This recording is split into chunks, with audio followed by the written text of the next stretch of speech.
Sa loob ng 4 na taon sa San Jose National High School, ang pangalang Lina Magpantay ay kasing kahulugan ng katalinuhan. Siya ang anak ng isang biyudang tindera ng kakanin na si Aling Meding, at ang bawat marka niyang 98 o 99 ay tila mga baitang ng hagdan na mag-aahon sa kanila sa kumunoy ng kahirapan. Ang lahat ay nakasulat na sa tadhana. Si Lina ang magiging valedictorian sa taong yon.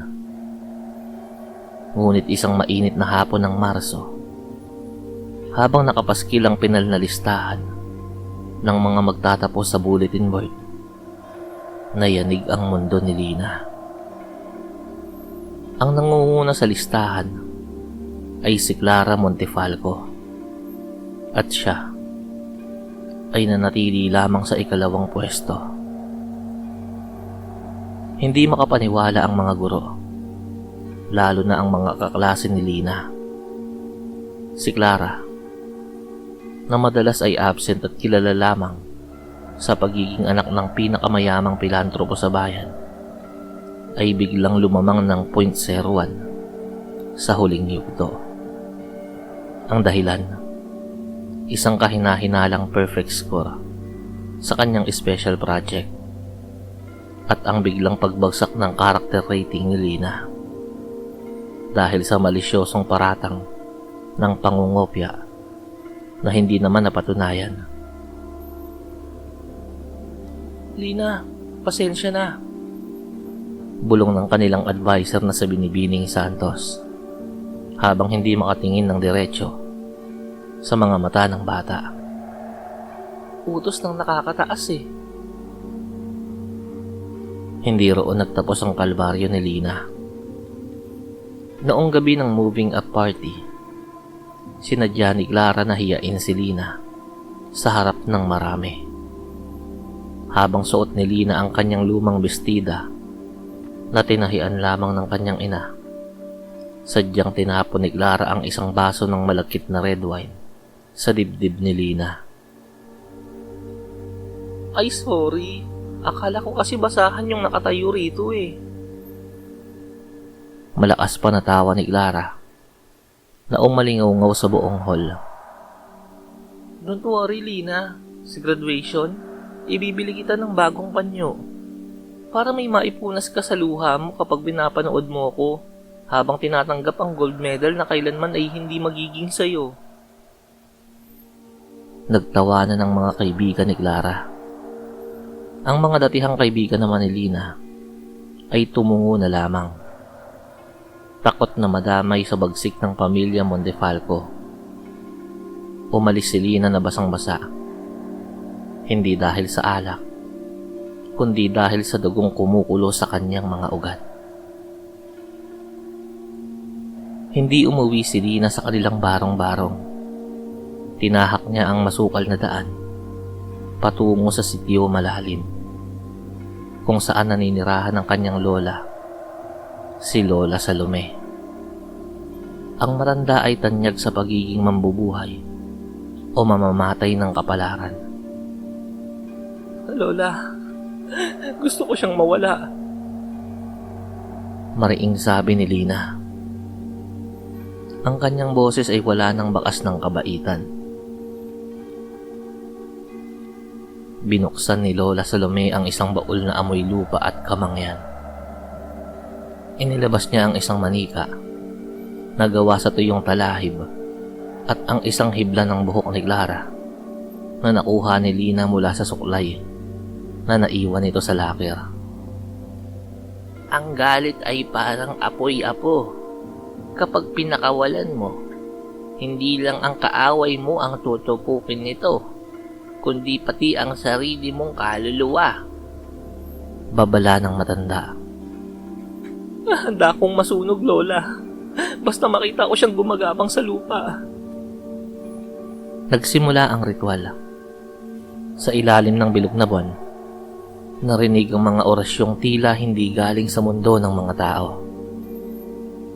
Ang bawat tusok ng karayom sa manika ay sinasabayan ng pagpatak ng luha ni Lina. Sa bawat bulong, isang itim na usok ang tila sumapi sa hangin, patungo sa direksyon ng mansyon ng mga Montefalco. Dumating ang araw ng graduation. Ang gymnasium ay pinalamutian ng mga puting tela at mga bulaklak na tila para ba sa isang libing. Si Clara ay mukhang reyna sa kanyang mamahaling toga. Ngunit sa likod ng makapal na makeup, maputla ang kanyang mga labi. Are you okay, Clara? Tanong ng kanyang ina. I feel heavy, Mama. Parang may nakadagan sa balikat ko. Bulong ni Clara. Nagsimula ang seremonya. Nang tawagin ang pangalan ni Clara bilang valedictorian, tumayo siya. Ngunit sa bawat hakbang niya patungo sa entablado, nakaririnig ang lahat ng isang kakaibang tunog. Ang tunog ng pagkabasag ng buto. Paglakyat niya sa podium, tumahimik ang lahat. Dapat ay magsisimula na ang kanyang talumpati. Ngunit nang buksan niya ang kanyang bibig, walang lumabas na salita. Sa halip, isang malaking itim na langaw ang lumipad, palabas mula sa kanyang lalamunan. Sinundan pa ito ng isa at isa pa. Nagkagulo ang mga tao. Ang puting toga ni Clara ay unti-unting nababahiran ng itim na likido na lumalabas sa kanyang mga butas sa muka. Ang kanyang gintong medalya, ang medalyang ninakaw niya kay Lina, ay biglang uminit. Ang metal ay tila naging baga, umuusok, at dahan-dahang nanunuot sa kanyang balat. Inuukit ang salitang magnanakaw sa kanyang dibdib. Tulong! Tulungan niya ako! Sigaw ni Clara. Ngunit ang kanyang tinig ay naging boses ng isang matandang naghihingalo. Ang kanyang magandang muka ay nagsimulang mabulok sa harap ng maraming tao. Ang kanyang buhok ay nalagas ng kumpol-kumpol. At sa bawat pagkalagas noon, may lumalabas na mga uod na nangingisay sa sahig ng entablado. Sa kalagitnaan ng kaguluhan, nakatayo si Lina sa gitna ng hallway.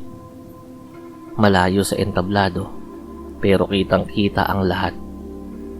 Ngunit habang pinapanood niya ang naghihirap na si Clara, hindi katuwaan ang nararamdaman niya. Isang malamig na kamay ang humawak sa kanyang balikat. Lumingon siya, ngunit walang tao. Isang bulong ang narinig niya sa kanyang kanang tenga. Isang boses na parang kinaskas na bato. Tapos na siya.